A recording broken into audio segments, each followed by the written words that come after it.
Hi everyone, welcome back to ICAN 2024. Today's show will be a montage of last year's shows, what we learned, where to go to get help, and all those good things.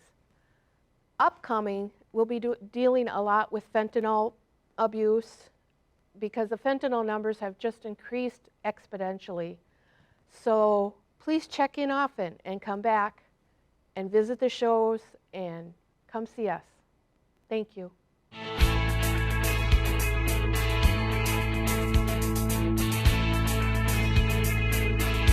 Welcome back to ICAN.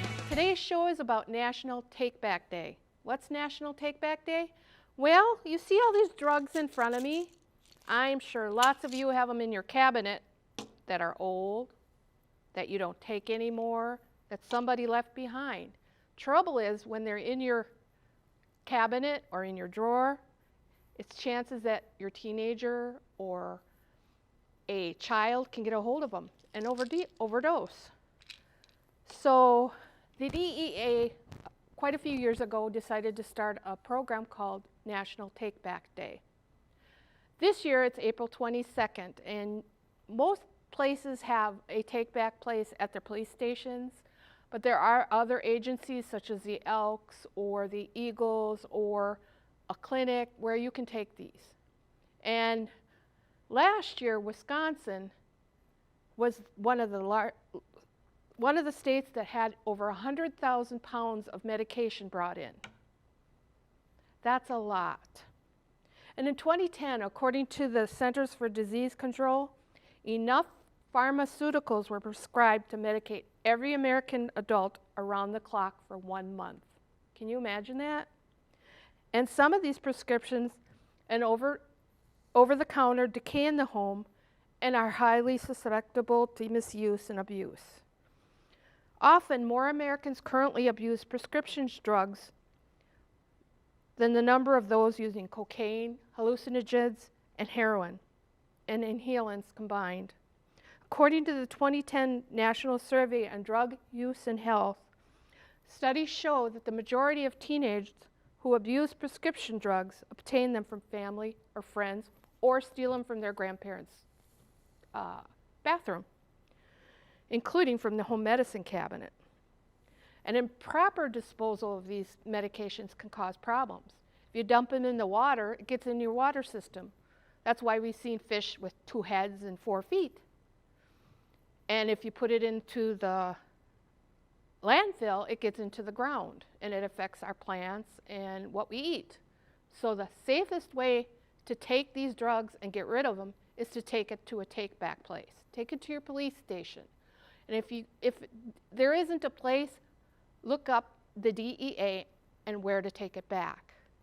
This is very important because there's a lot of drugs out there that are being misused because we forget about them. They're in our bedroom cabinet or our bathroom cabinet. We forget they're there. So be smart. Look up National Take Back Day. Shifting now to the topic of harm reduction, can you tell me about Narcan and how it works? So the way that Narcan works is it comes into the brain and it knocks opioid molecules off of the opioid receptors. Okay. And then the Narcan binds to those receptors for a short period of time, which restores breathing temporarily. The effects don't last for very long, like 30 to 90 minutes. And so it's very important that somebody who's been administered Narcan is connected with medical attention. So whenever Narcan is administered, it's really important to first call 911. The other thing that's really important is if somebody appears like they are suffering from an opioid overdose, it may not be an opioid overdose. It might be another medical condition. It might be a heart attack. And so calling 911 is really important, just because of how Narcan works and it being temporary, and it's not a solution for another medical condition. Talking to the police, I've heard that a lot of times now the Narcan has been administered more than once. Why is that?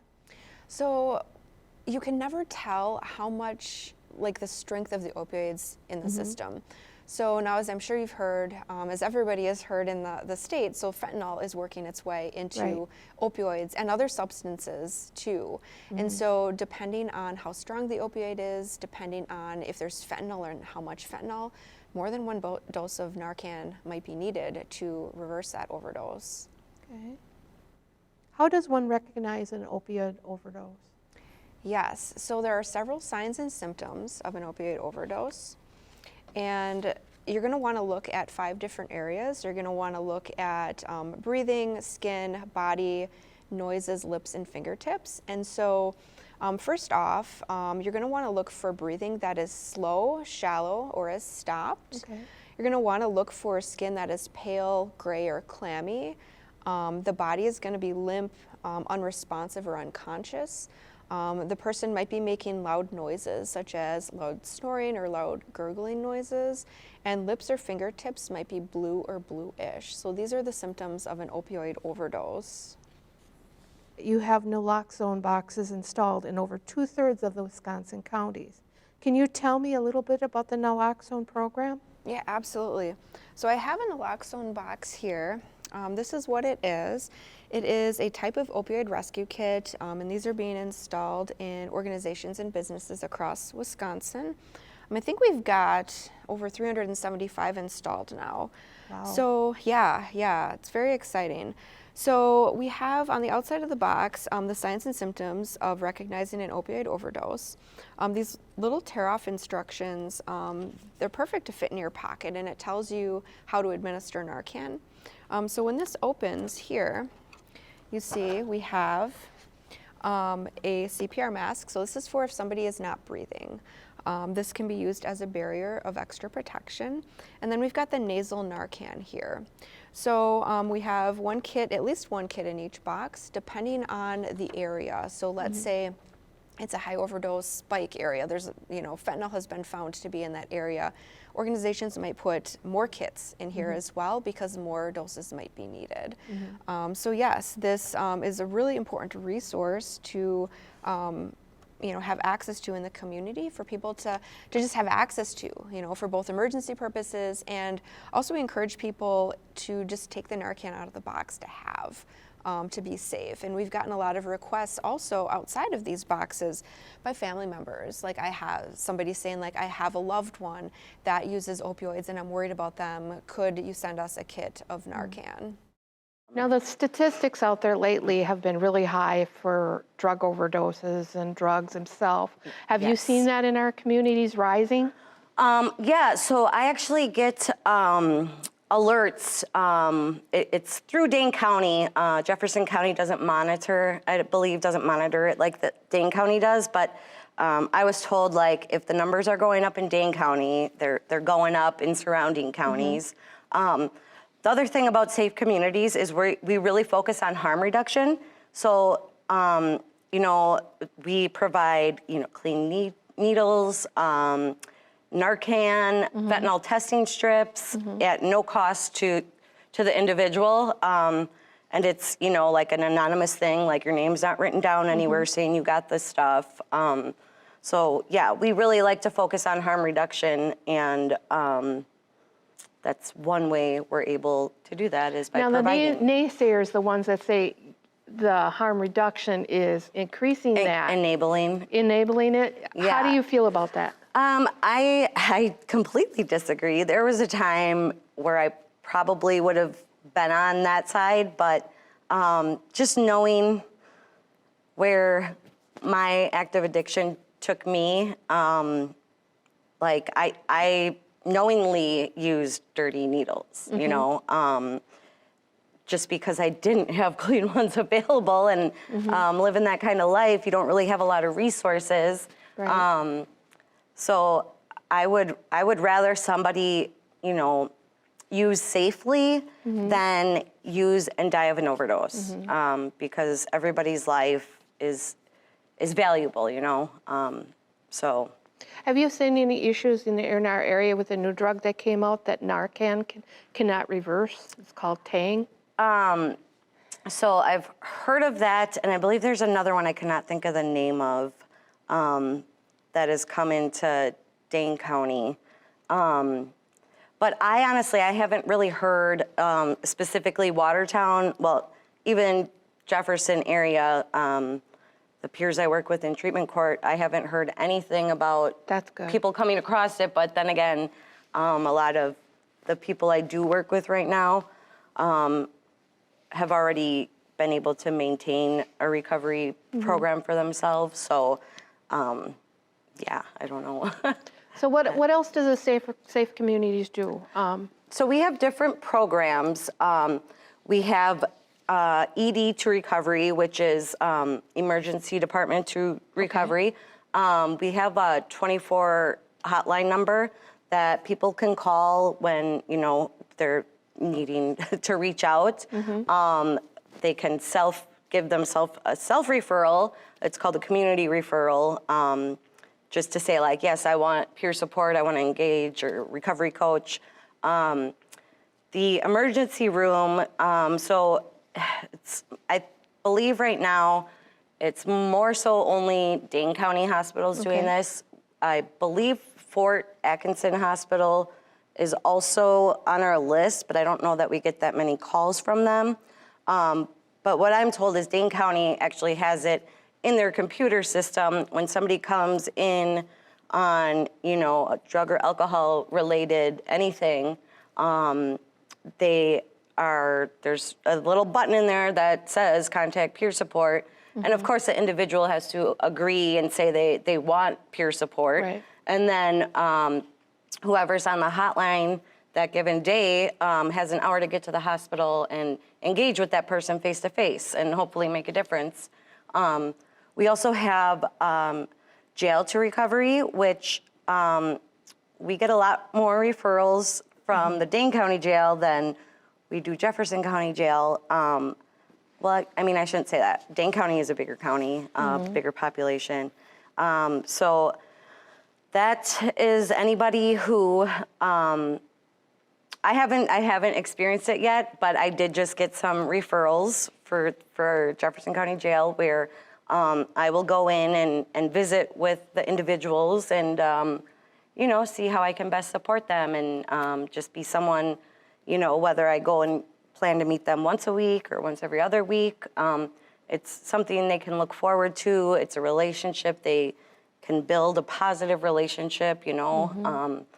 So we have that. And then our community to recovery is anybody that has our number. You can get referred by your therapist, you know, really anyone. You can refer yourself. Family member. Right, well, we actually, so, I mean, that gets tricky. So a family member could potentially, you know, like say like, hey, you should check this thing out. But the individual has to willingly, it's supposed to be peer-led. So the individual, you know, it's on their terms, you know, they have to agree to it. They're not supposed to be like forced into it or anything like that. But on our team with Safe Communities, we actually have parent who is there to support family members and other parents and stuff like that with, you know, with family members that do suffer with recovery and stuff like that. So Now with this program, is there any cost? it is a zero cost program. Okay. We do fundraisers and stuff that help benefit and grants and stuff like that. But it is a completely free program to anybody that wants it. So, I mean, I think that's really a unique thing. Back to ICAN. Today we're talking to Craig Holler and welcome Emily Reich as our new co-host. Hello. Today we're talking about a program that Craig has brought to fruition, I guess you could say. It's called the Treatment Alternative and Diversion Program, or TAD is short for it. Hi, Craig. Hello, thank you for having me. Can you tell us a little bit about you, what you do, and what you want to see for the future? Yeah, so I'm the Alcohol and Drug Treatment Court Coordinator for Jefferson County. The programs are diversion programs for people charged with, in the alcohol treatment court portion, OWI third and fourth offenses. And for drug treatment court, any nonviolent criminal offense that has as a driver of that offense substance abuse or alcohol abuse. Okay. And so I oversee both of those programs. I also do some policy work for a committee called the Community Justice Collaborating Council. Okay. And so that's a bunch of stakeholders for Jefferson County who sort of research and drive the direction of the local justice system. Where did you begin and how did you come to where you're at now? So I've been with Jefferson County since 2017. Okay. I came specifically to help establish the drug treatment court program. Prior to that, I ran the Dodge County Alcohol and Drug Treatment Court programs, same kind of thing. And prior to that, I worked for corrections for about 19 years. Okay. I noticed you said you were a probation officer for a while. Correct. Yep. Did that help you with deriving this program? It did. I gained a pretty extensive knowledge of the court system, the local justice system, all the stakeholders, and how people can reintegrate into the community after jail or prison. So it gave you a better outlook on it all? Yep. And treatment courts are just a much more focused version of community corrections. Okay. How did this program begin? I guess you said a little bit about it, but tell me a little deeper. Yeah, so it preceded me in Jefferson County, obviously.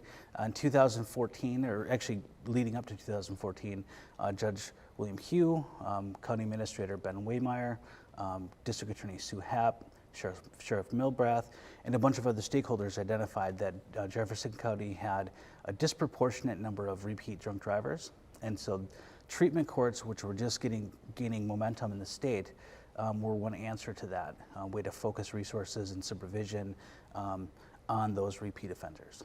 And so you think this program, does it help change the attitude of the people that are participants? It does. We have a very good graduation rate and very low recidivism for people who complete our program successfully.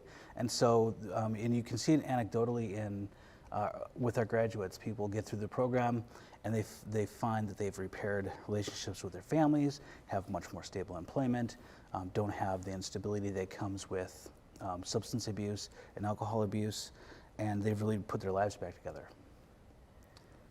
You know, you have one for alcohol and one for drugs. How does do the two programs differ any?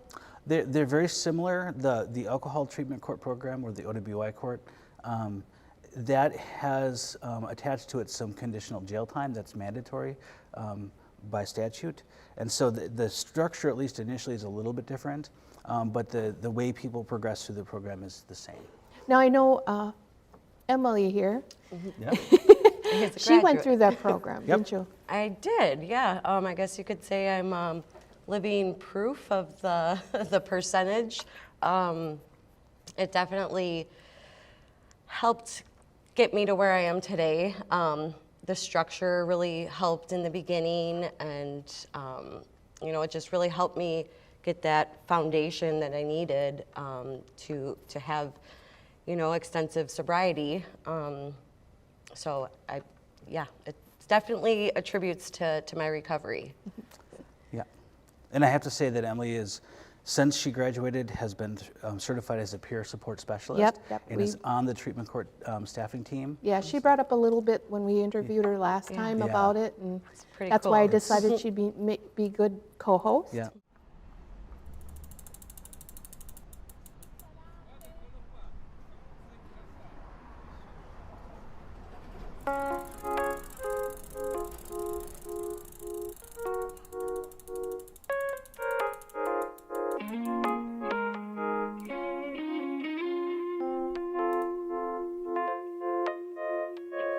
Open our hearts, free every soul. The fear inside, you must let it go. Oh, that monster, before it conquers you. Yeah, we all have demons, we fight every day. You get knocked down, but the bell hasn't rang, so keep going. Just stay focused when life seems hopeless. Before life passes you by, you must, like a bird with broken wings always, you've got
domestic violence and sexual harassment, and has that increased a lot over the years? It's reported more. I'm not sure that it's increased. Our numbers have increased, that's for sure. I think part of that is because people know that we're there now. We've been in Walworth County for 45 years, Okay. and then in 2018, we actually came into Jefferson County. Initially, we started with domestic violence services only, and as we received more and more calls for sexual assault in 2001, we began offering sexual assault services. Okay. And then between 2012 and 2017, we added stalking, harassment, and human trafficking. Okay. So in 2018 is when we changed our name and opened up in Jefferson County. Okay. And has human trafficking been a part of that also throughout the beginning, or just within the last few years? Since 2017. 2017. So New Beginnings typically responds to the needs in the community, and when we begin getting more and more questions and calls on a certain victimization, that's typically when we add it to our core service areas. Okay. When someone comes to New Beginnings, what do you offer them to help them? A lot. So we offer walk-ins. So if someone's in a crisis, we have a 24-hour crisis line that's linked with Health and Human Services. Okay. We also accept walk-ins during our office hours. We provide personal advocacy, legal advocacy, medical advocacy. We have counseling with licensed therapists. We offer support groups for domestic violence, sexual assault, LGBTQ kids, as well as support to caregivers of LGBTQ kids.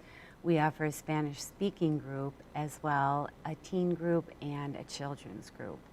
We also offer assistance with crime victim compensation, with the Safe at Home process, which is change of address for safety issues. Yeah. We do offer financial assistance, limited financial assistance, and limited emergency shelter. So we do not have a shelter, but we will offer safe respite for those who are fleeing a domestic or dangerous situation. So are there any shelters in the area that they can go to? There are some. House of Peace is out here in Jefferson County, and we work real closely with them. Primarily would have to go to another county. There's nothing DV specific or domestic violence specific in Walworth or Jefferson County other than House of Peace. Okay, so how many people, well, not how many, how is homelessness involved in this? Is it involved in a lot? Well, in the homeless shelter in Walworth County, approximately 40% of the residents living there are fleeing domestic violence. Okay. So there's a tremendous amount of crossover that we see between domestic violence and homelessness. Wow. What changes have you seen within our community since you began? I began about a little bit better than 3 years ago, and what I've seen is that the more that we can educate people and let them know that we're there, the more that people report, whether they report to law enforcement or a hospital. I don't know about the specific increases with that, but I know that every year our numbers go higher and higher and higher. So more people are reporting to us. And I think it's real important that people know that we're here, that we're cost-free, and that we'll work with any victim of a violent crime. And with this service, do you think it's helped change the area more, given people more hope? I sure hope so. Yeah, we, last year in 2022, we did 143 presentations. So awareness, education, prevention, presentations, and I think the more that we get the word out there, I do think it is helping, and I do think that it gives people hope that there is somewhere that they can go. It's a safe place to receive the assistance they need. And is a lot of these problems drug related also? There's a lot of crossover for sure, particularly with the human trafficking. That's one of the tools that traffickers use are drugs, and they'll get people hooked on drugs. With sexual assault, we've seen a trend in the last 5 to 10 years. A lot of the sexual assaults occur because people have been roofied, as they Yep. call it on the street, or drugged.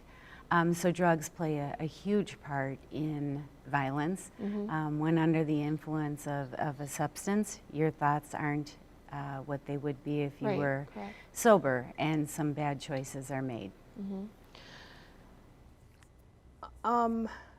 When you started out with addiction, when did you start, what age did you start seeking help, or did you figure you needed help? I think early on in high school, I kind of reached out to some peers. I explored religion and that aspect of spirituality. There were periods of abstinence, but I learned that not dealing with the underlying issues was not helpful. I just kind of put everything on hold by just stopping. I have also 3 OWIs Okay. that I received as a result of my alcohol consumption. So a lot of the legal aspects was motivation Right. to receive treatment. Some of that treatment was ordered. My first OWI was at about 22 years old, so Okay. that kind of started that Yeah. cycle for Now, me. did they take your license away, or, Yes. and how did that affect your life? You know, when we talk about cost, most people reflect on the fines that you pay, but it created more barriers. Yeah, because of getting places from here to there, and Yep. and did that help, or did that make you, your ability to cope harder? I think yes, but it also built reflection and motivation. I mean, it was a consequence. It was a result. So it helped also with awareness of that I had a problem. What made you decide to change your life? Was there a big decision, or is it just a little bit, bunch of little things, or was it a major decision? I think all the way up until my 3rd OWI, which was in November of 2014, I just wanted to do right. I wanted to succeed. The legal aspect, I just wanted to get my life back on track. And that was really general. But after my 3rd OWI, and up to this point, I had been involved in a lot of different options to try. 12-step meetings, in and out of that. I detoxed a few times. Again, you know, back and forth into the religion, trying to pick that back up to see. But after my 3rd OWI, I realized that I was at a point in life at 38 years old that I felt like I didn't have anything to show for it. Right. And it really was a turning point for me. I had spent a couple of days in a friend's basement. She had picked me up from jail. And I just woke up and I thought, I can't do this anymore. And I reflected on all of the things that didn't seem to be working, and I thought, what do I do? And so from there, it became a point at looking at different unconventional approaches to recovery. Okay. Explain those unconventional approaches. Yeah. Really, what I was used to and what we hear most about is abstinence. Right. We hear, you know, a lot about just staying away from things, you know. Or the old adage, just say no. Yep. Yep. And I, you know, I said there has to be something different. Okay. And it was through traditional 12-step meetings that I became aware of different recovery models. Okay. Things that are more psychologically based or science-based, like smart recovery, getting therapy, using medications, maybe not demanding abstinence, but meeting someone where they are, and talking about progress. Okay. How does your I'm assuming you have family. I do. I mean, we all do. Right. How was your family affected by all this? They were affected a lot. And I was one of those people I had that tunnel vision. It's about me, Right. right? Let me do me. you do you. And I didn't realize, of course, with all of the legal aspects, financial aspects, and the emotional distress that I had, I wasn't noticing what I was putting my family through. Yeah. There was sleepless nights, there was financial obligations that were helped with. Transportation, you mentioned, when I lost my license, what did that do? For the whole entire time that I spent at Jefferson County Jail on Huber for about 4.5 months, my family got up in the middle of the night to take me back and forth to work and things like that. I could probably write an endless list of the costs that and the ways my family suffered.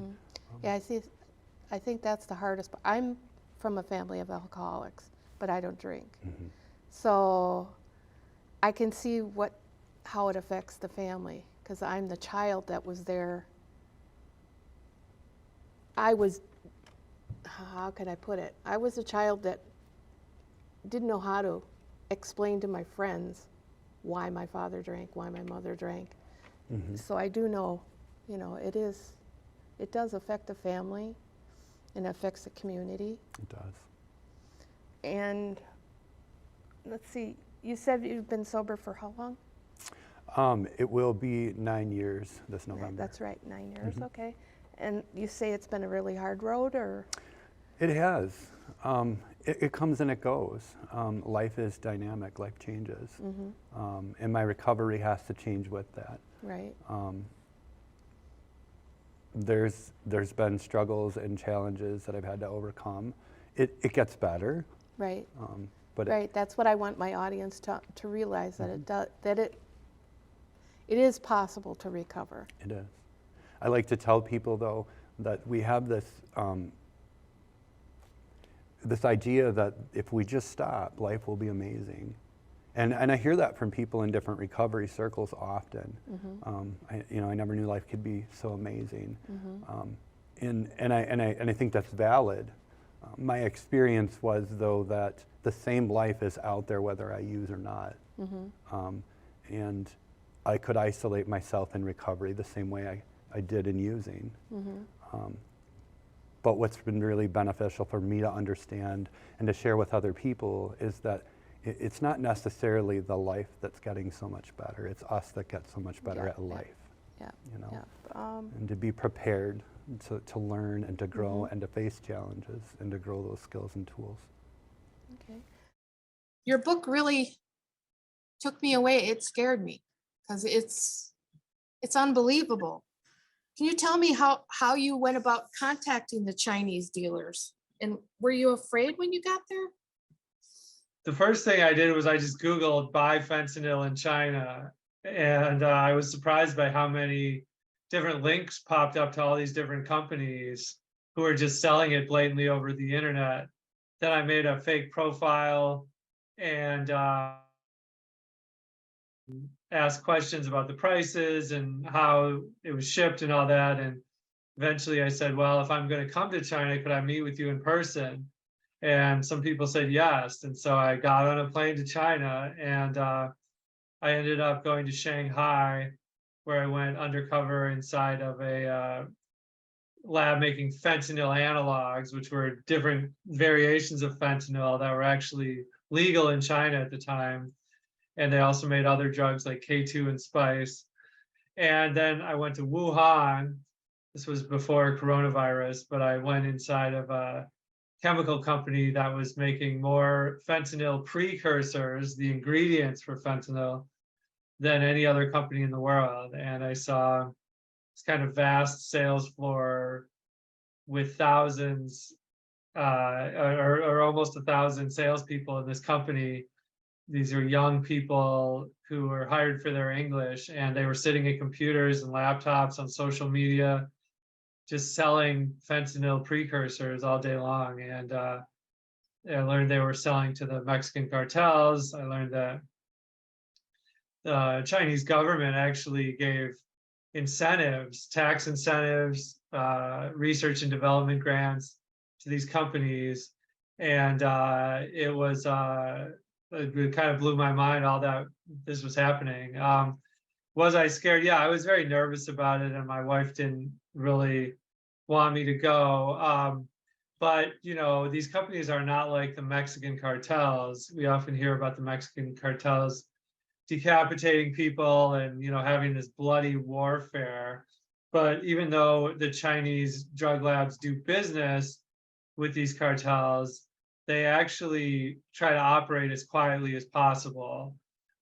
Since a lot of these products they sell actually are legal in China, they don't want to sort of call attention to themselves, or, you know, because the Chinese government can change the law at any time.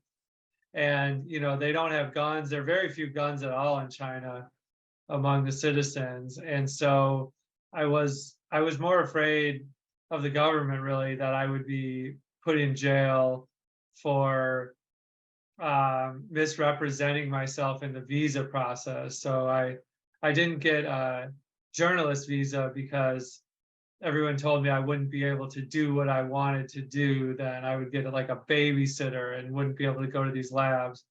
So I went there under a tourist visa, and that was illegal, and I could have been thrown in jail for that. So I was sort of most worried about that. But ultimately, my real identity was never discovered, and it all worked out, and my findings became the subject of my book, Fentanyl Inc. Somewhere around 70,000 or so people die each and every year from an opioid-related overdose. Back in the early 2000s, the culprit was oxycodone, an opioid that most would probably recognize under the name of OxyContin. But in 2013 or so, it was fentanyl that overtook both OxyContin and heroin on the center stage in the opioid epidemic. As for who's to blame, well, it's a combination of things. You have pharmaceutical greed and malpractice, you have healthcare providers that are over and misprescribing their patients, and then you have a flood of illicitly produced fentanyl coming from China, Mexico, and India. All of those factors were working together to create the current fentanyl crisis. These days, fentanyl is being disguised as legitimate medications and then being smuggled into the United States and many other countries. Some may think they're getting Xanax or Adderall, but instead are getting a high dose of fentanyl, considering fentanyl is around 50 times more powerful than heroin and 100 times more powerful than morphine, and oftentimes only 2 milligrams of fentanyl is enough to deliver a fatal dose. Dependence and accidental overdoses are skyrocketing. In today's video, we're going to discuss the legitimate uses for fentanyl and what happens to the body when it's consumed. We'll see why withdrawals are so brutally difficult to overcome and why overdosing is such an easy thing to do. It's going to be an important one. Let's do this.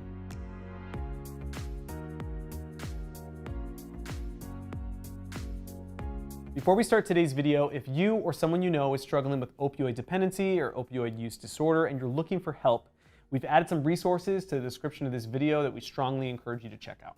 Let's first discuss the difference between an opiate and an opioid, because there is an actual difference between the two. Opiates are natural compounds that come from poppy sap and poppy plant fibers. So this would include morphine and codeine, for example. While opioids, that's more of an umbrella term, and it's encompassing any compound that is going to bind to and have an action on opioid receptors in the body. So that would include the natural opiates like morphine and codeine, but also semi-synthetic opioids. So that would include like heroin, and then fully synthetic, which would be fentanyl, for example. Now you may be wondering why the body has opioid receptors in the first place. Well, it comes down to the fact that your body makes its own opioids to bind to those receptors. They're called endogenous opioids, and I guarantee you've heard of one of them, endorphins.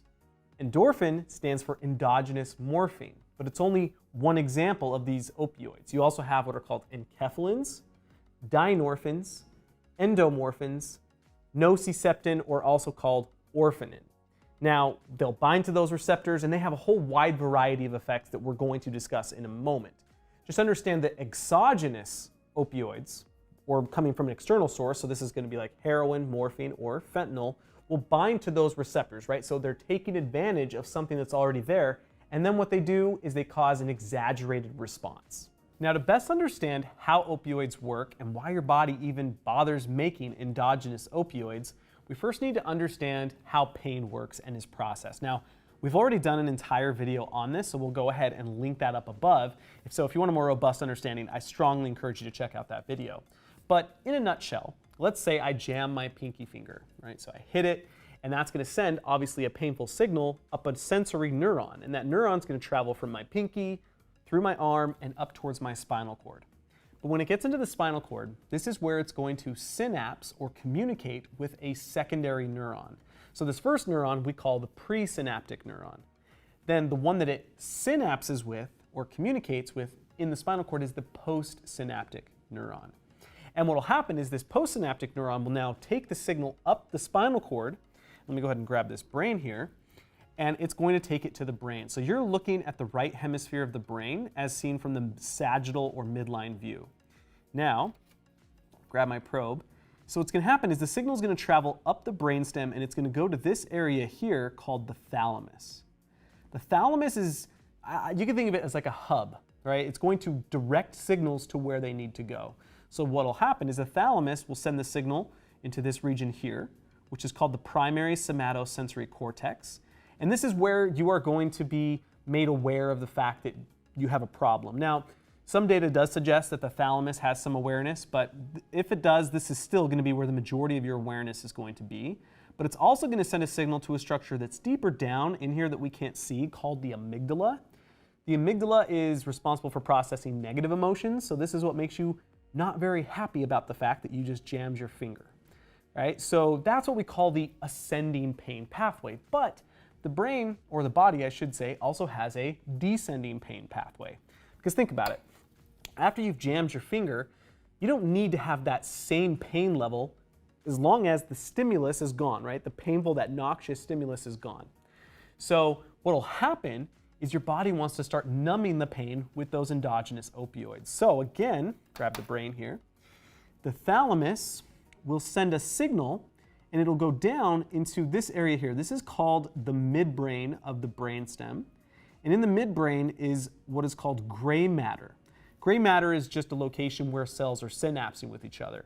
But this gray matter is called the periaqueductal gray. And you're not really going to be able to see that all that much in this section here. But from there, a signal is going to be sent down the brainstem, down the spinal cord, and go to that location in the substantia gelatinosa where those two neurons were communicating with one another. And it's at this site that the endogenous opioids will be secreted. And it does this to modulate the pain. And I say modulate on purpose. It's not like it's getting rid of the pain, right? Just if you jam your finger and then wait 2 minutes, it's not as though the pain is just completely gone. There's still going to be pain there. And depending on how bad you jammed your finger, the pain could be much worse. So this is where the opioids will bind to receptors that we're about to discuss and changes your perception of the pain, which is absolutely fascinating. Now, without getting too far into the weeds when it comes to how this synapse and signal modulation works, what's being communicated between the pre and the postsynaptic neuron are neurotransmitters. Now, there's a lot of different types of neurotransmitters out there, but the ones that are going to be interesting or important to us are going to be glutamate and GABA. More so GABA than glutamate. Just think about it like this. A signal, when it's being sent between neurons, can either be excitatory or inhibitory. If it's excitatory, it's just saying, let's keep this signal going. If it's inhibitory, it's saying, let's stop this signal. So, if glutamate is released at the synapse, that's an excitatory signal. But if GABA is released, that's an inhibitory signal. So I want you to think about this for a second. If you were able to prevent glutamate from being released, that would also inhibit the signal. Or if you were to prevent GABA from being released, that would also excite the signal, right? And continue the signal on. And this is where opioids are going to do their thing. Now, the way that opioids are able to have an effect or modulate the signal at the synapse is through those opioid receptors. Now, depending on where you look, you may see as many as 5 different types of opioid receptors, and each of those have their own subtypes. But for our purposes today, we're going to focus on 3 of them, and that's going to be the mu receptor, the delta receptor, and the kappa receptor. Although we're primarily going to be focusing on the mu receptor because that is the most well-studied, and it also happens to be the receptor that fentanyl prefers. Although fentanyl will definitely choose all 3 of them, but again, it prefers that mu receptor. Now, you're going to find the mu receptor and these other receptors throughout the entire body, but they're going to be in different densities. So with the mu receptor, you're going to find a lot of them in the digestive system, which actually makes a ton of sense if you understand that opioid usage comes with some pretty intense constipation and peristalsis type of issues. But when it comes to the nervous system, you're also going to find mu receptors in the substantia gelatinosa, right? That spinal cord where those two neurons are communicating. Again, makes a ton of sense. When it comes to the brain, I'll go ahead and grab this hemisphere again. You're going to find mu receptors in the brainstem, which is one reason that you're going to have issues with breathing. And we're going to see that when we get to overdosing here in a moment. But you're also going to find mu receptors in the thalamus as well as the cerebral cortex. But the mu receptors that are in the cerebral cortex are primarily going to be associated with pain processing, which makes perfect sense because one of the reasons, or actually the main reason you take an opioid is for analgesia. But you're also going to find mu receptors in another pathway, and that is going to be what's called the mesolimbic pathway. And the mesolimbic pathway is right here, actually. So there's an area here in the midbrain of the brainstem called the ventral tegmental area. And the ventral tegmental area is actually going to be communicating with another area right about here. Again, it's going to be deep, called the nucleus accumbens. And what will happen is it will actually be secreting GABA to the nucleus accumbens, among other areas. And if you recall me saying, GABA is inhibitory. So when GABA is being secreted, it's telling the other neuron to not secrete what it's going to secrete. Well, in this case, the nucleus accumbens secretes dopamine. So right now, right, unless you're doing something very pleasurable and joyful, you're probably not secreting dopamine. But let's say you enjoy some chocolate, right? We all know chocolate's amazing. So if you were to consume some chocolate, what's going to happen is the ventral tegmental area will say, we can enjoy this moment, and it's going to stop secreting GABA, which will then allow the neurons here to start secreting dopamine. Well, opioids are going to do the same thing. What's going to happen is they are going to bind to mu receptors in the ventral tegmental area, which will then stop GABA secretion, which will then cause dopamine release and flooding into the nervous system. And this is the basis of addiction, right? Because it feels amazing. And this is what you'll see pretty much anyone who consumes opioids and when they're beginning to consume opioids, is that it feels fantastic. The problem is that you're going to have to start taking more and more of the substance, whatever it is. And again, it's not just opioids that do this, right? There's a vast array of substances that will affect this mesolimbic or this reward pathway. But when you start getting tons and tons of dopamine surges, you're going to have to start taking more and more to get the same dopamine surges. And that is the basis of addiction, at least in terms of pleasure, joy, and eventually just outright need. Now, you may be wondering why fentanyl is even available given how extremely powerful it is. If you recall me saying earlier, it's around 100 times more powerful than morphine. Although I have seen some texts suggest that it could be as high as 400 times as powerful. Although they weren't perfectly clear if that was fentanyl or derivatives of fentanyl, because as depressing as this is, there are even more powerful synthetic opioids than fentanyl out there, and they are on the street just as fentanyl is. But you have to understand that fentanyl is supposed to be administered under very specific circumstances.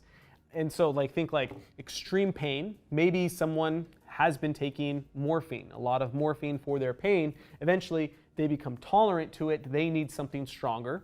Maybe they have cancer pain, right? Because cancer can be extraordinarily painful. Fentanyl has some great usage for that. You'll also see fentanyl be administered by anesthesiologists. Maybe someone's going under the knife, or maybe they're having an epidural for some reason. So there are plenty of use cases for fentanyl, and they have been used in very good ways, right? In very controlled and proper ways. But it's just not meant to be where it is today, and you can see why that is such a problem because of that, right? It's so easy to overdose on fentanyl, extremely easy to overdose. If you recall me saying, opioids can actually have an effect on the respiration centers of the body, so in the brainstem, but also into an area called the hypothalamus.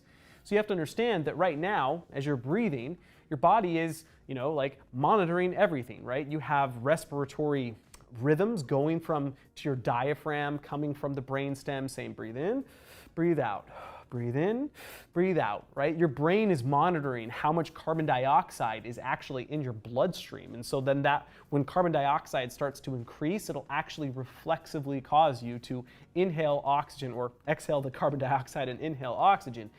But if you're overdosing on an opioid, that can get so saturated by the opioids themselves that you can't overcome that. And so what will happen is you will actually die from respiratory depression, right? You literally cannot breathe because the opioids have completely saturated those areas, right? The opioid receptors on those areas. And the only way out of that is with another opioid called naloxone. Also, sometimes people will call it Narcan. That's a brand of it. So what they'll do is by administering Narcan or naloxone, what will happen is those will actually bind to those same receptors and prevent fentanyl, morphine, or any of the other opioids from getting there. And it will actually, so then what will happen is the person will come out of it. They'll be able to breathe again. And typically they'll go immediately into withdrawals. And that will make them very uncomfortable. You have to understand, withdrawals are from what I hear, unbearable, right? I mean, from any opioid, right? This isn't just fentanyl exclusive, because when you're withdrawing from it, you have to understand that the nerves, right, that loss of pain, you get so used to it. It's not just the dopamine, right? It's not just the dopamine, the euphoria that you have to overcome, the addiction on that end. It becomes excruciatingly painful because your neurons are used to not sending painful signals. And now all of a sudden, when there's no opioids to tell them not to send signals, any sensitization of those neurons, even if it's not painful. Think about this, right? If you're so used to not feeling pain, when that fully comes online, your shirt itself can become painful because the neurons are just not used to processing that pain. It makes withdrawal symptoms excruciating. And so someone who actually will take naloxone or Narcan can actually kick right into one of those withdrawals. It is absolutely awful. In fact, everything about it is absolutely awful. You know, opioids are one of those things that, you know, I am just deathly afraid of. And I tell everyone that I come into contact with who's going into the hospital, it's like, if you're going to be taking any kind of opioid, you need to be very careful with that, right? I remember when I was in the hospital for some of my gut issues and they were telling me, hey, we're going to be giving you this and that. I was very resistant to taking any opioid in any capacity. And it's because I'm afraid of them. It's not to say that they can't be beneficial. I know they can. It's just I literally live in fear because I know what it can do to even the best of and most well-intentioned of people. And that's what's so unfortunate and heartbreaking for me, you know, seeing so many people out there. You know, I'm a veteran and I have friends who have actually fallen victim, right, to opioid abuse, right? They have opioid use disorder, they have opioid dependence, right? I mean, living in North America, I don't know how you can drive on the freeway without seeing billboards just saying get help for your opioid addiction, right? It's such a horrifying problem that is happening. So my hope is that we can find a way out of this. And I'm not going to pretend as though I have a way out of it. I don't want you to think that the anatomy guy who's teaching you on YouTube has the solution to the opioid epidemic. I just am hoping that people can educate themselves on it to make better decisions about if they have an opioid coming up, maybe they have some kind of procedure or something, or maybe they can just at least better understand someone who has already fallen into this opioid trap, because it is absolutely horrifying and depressing. Hi everyone, welcome back. I hope you enjoyed our montage of last year's show. Going forward, I just want you to know that knowledge is power. It's power over your addiction. It's power over who you are. So please come visit us and come see our show once a month here on ICAN. Thank you.